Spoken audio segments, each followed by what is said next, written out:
Joseph Kasheku Musukuma, atafuatiwa na Mheshimiwa Ndaisaba George Ruhoro na Mheshimiwa Hussein Nasolo Amale ajiandae. Nakushukuru sana Mheshimiwa Mwenyekiti kwa kunipa nafasi niweze kuchangia. Mimi ni mjumbe wa kamati.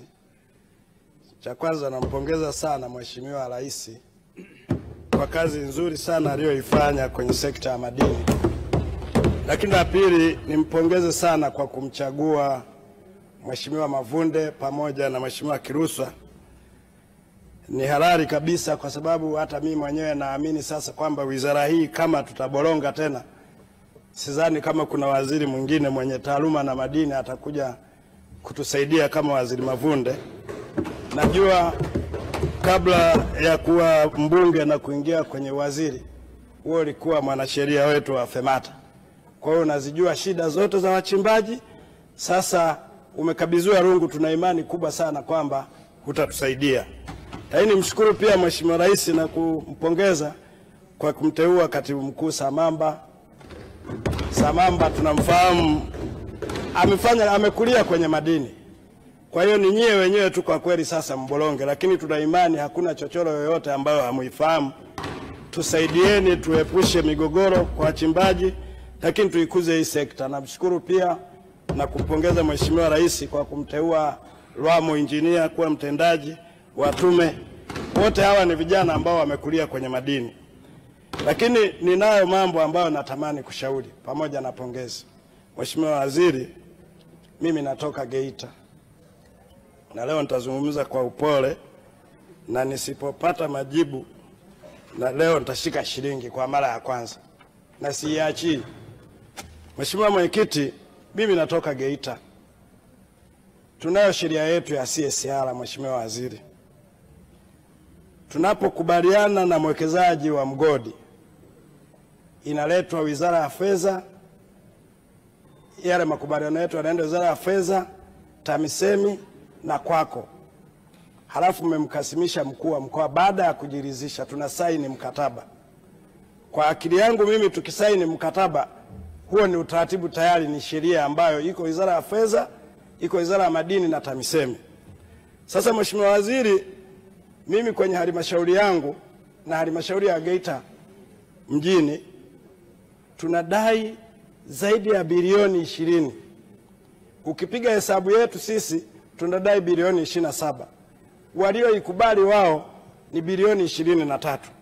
Mheshimiwa Waziri, bilioni 23 kwenye halmashauri zetu kama ingekuja, hii ni kichocheo kikubwa sana cha maendeleo.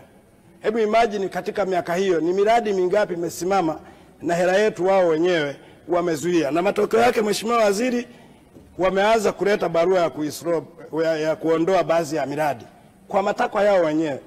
Lakini Mheshimiwa Waziri, tumekuja kwako, wewe ndo regulator wetu.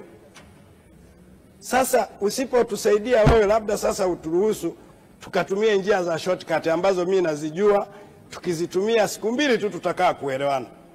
Kwa kweli Mheshimiwa Waziri, bilioni 23 natamani kuiona inaingia kwenye miradi.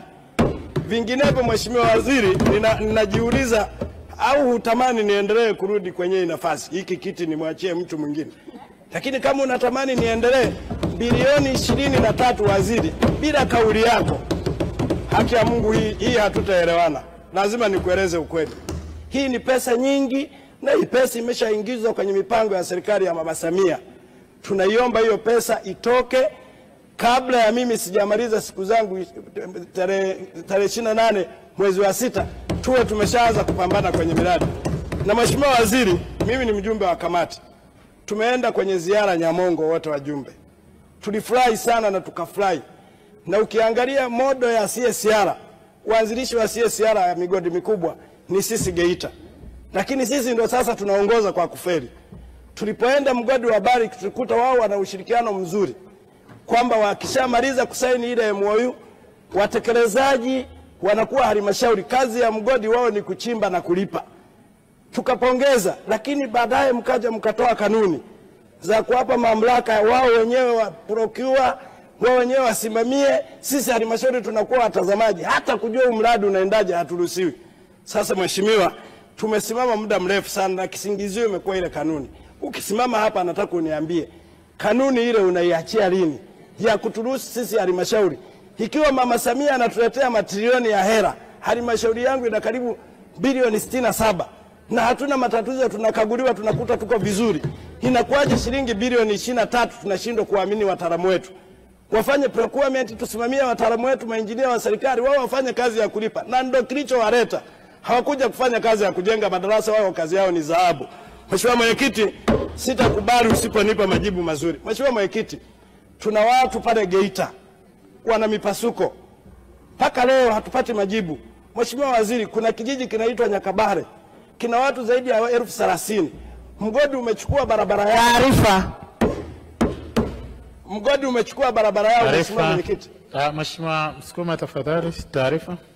Mheshimiwa Mwenyekiti, napenda kumpa taarifa mchangiaji Mheshimiwa Msukuma. Mimi niko kwenye kamati ya LAC. Wanakataa kutoa pesa kwa sababu pesa haitumiki ipasavyo. Kwa hiyo halmashauri hazina utaratibu mzuri wa kutumia hizo pesa. Ndio maana wao sasa ndio maana wao wameamua sasa kuwa wenyewe ndio purchasing officers, wenyewe ndio wanaotengeneza huo mradi. Kwa hiyo halmashauri zijirudi. Mheshimiwa Mwenyekiti. Mheshimiwa Joseph Kasheku Msukuma, unapokea taarifa? Naipokea taarifa ya mama kwa sababu mama ameshaniambia anaenda kustaafu, sitaki kumjibu. Mheshimiwa Mwenyekiti, sisi halmashauri ya Geita tumeletewa zaidi ya bilioni 67 na hatuna hoja ya ukaguzi kwenye kamati yao ya LAC. Tunazo hoja ndogo ndogo, tumezitumia vizuri. Wai milioni 23 natuambia halmashauri hazina uwezo wa kutumia. Kwa vile ni mstaafu, naomba ni muhifadhi.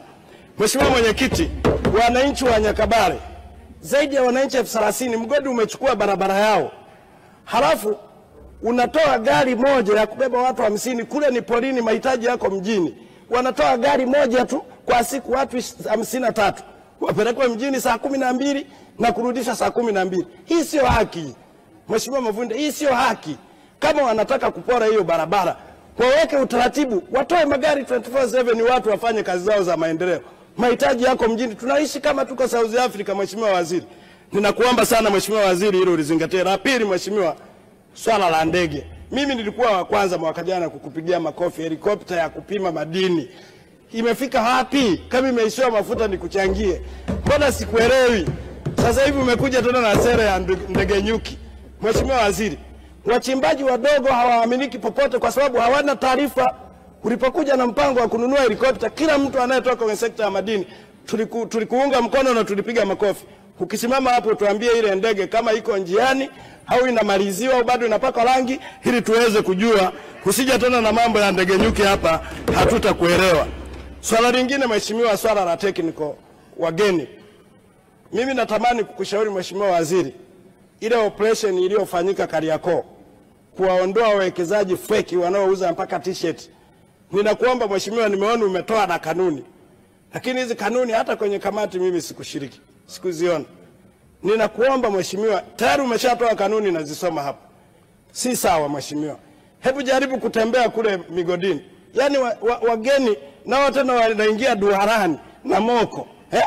Tunahitaji wageni wa diesel. Sasa tutafanya kazi gani Mheshimiwa Waziri? Hiyo ndio sehemu ilibaki peke yake ya watu wa darasa la 7 na watu wengine. Unapoferi unaenda kuhangaika kwenye madini ambayo tumewekewa na Mwenyezi Mungu. Anakuja mtu tena huku naye anaingia na moko, tunapishana naye kwenye maduara. Mheshimiwa Waziri, hii sio sawa. Kama operation hii imefanyika Kariakoo, tunaomba na kwenye sekta ya madini waje na wao. Tunataka wawekezaji ndio, lakini waje na kitu. Hata sisi tunaenda kuwekeza huko nje, kuna masharti.